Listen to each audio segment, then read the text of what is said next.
What's up, guys? I'm Claymore, and today I'm going to be doing part 2 of my Book SmART series on Jazza's book, Creating Characters. So in this video, I'm going to be taking everything I learned from Jazza's book and trying to create my own character following the steps that he lays out. I recently got an idea for a character that I have never really done before, and I'm pretty excited to do it. Now, I've drawn dragons, and I've drawn turtles, and all that kind of stuff, but what I've never really drawn is like a lizard person.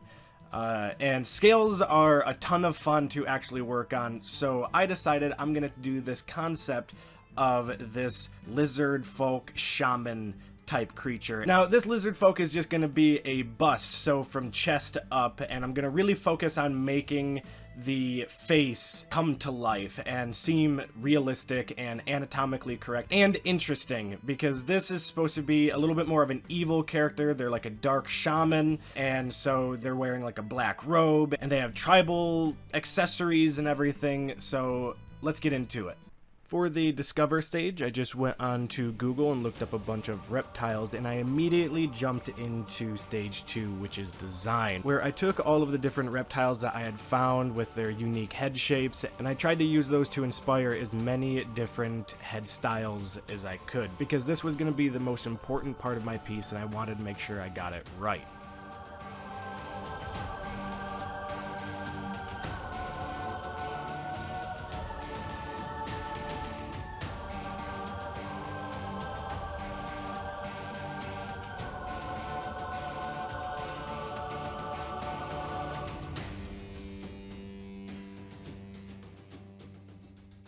The final two that I worked on, one was based roughly off of an iguana, and the other was kind of a mix between a desert lizard and a cobra. And I ended up liking them both, so I tried to finalize them into a more consistent and well thought out concept, and so this was me going into the development phase.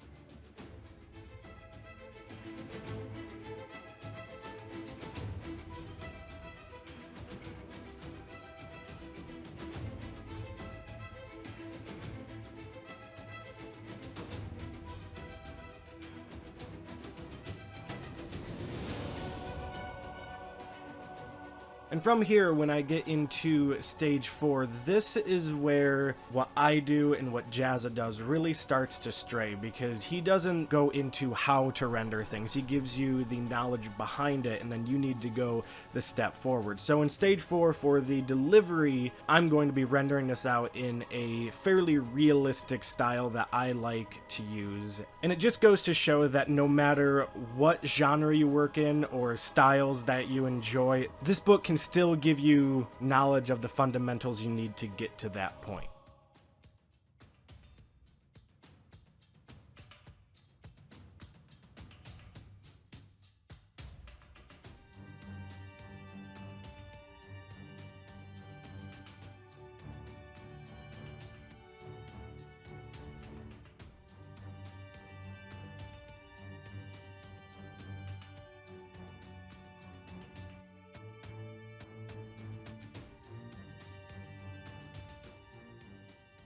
So getting into my rendering phase, I make sure I have a decently well idealized outline, and I start blocking in everything with just black and white to make sure that I understand my shapes and I can get a general realistic value of this entire piece. And then I move on to the scaling and adding as many details as I possibly can, just really getting everything nice and crisp, make sure my highlights and shadows are consistent. And I like to work with the canvas kind of far away so that the entire image is a bit smaller, so I can see the overall picture instead of all of the little itty-bitty details, because if I wanted to, I could go in and work with those after, but it's the overall image that really matters.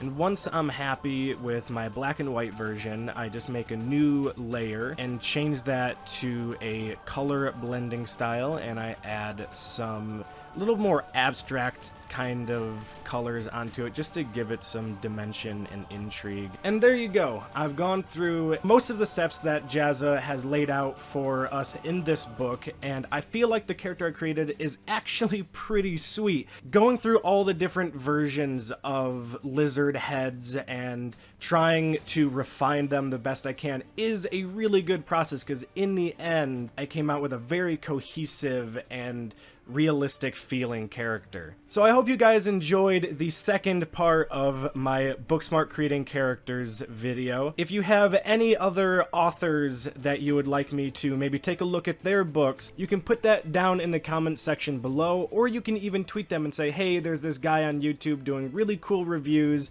and you should go check it out, and possibly send him one of your books. Because I would really love it if this became a staple on my channel, and I need your guys' help to spread the word. So thanks for watching, guys. I hope you enjoyed the video, and I'll see you next time.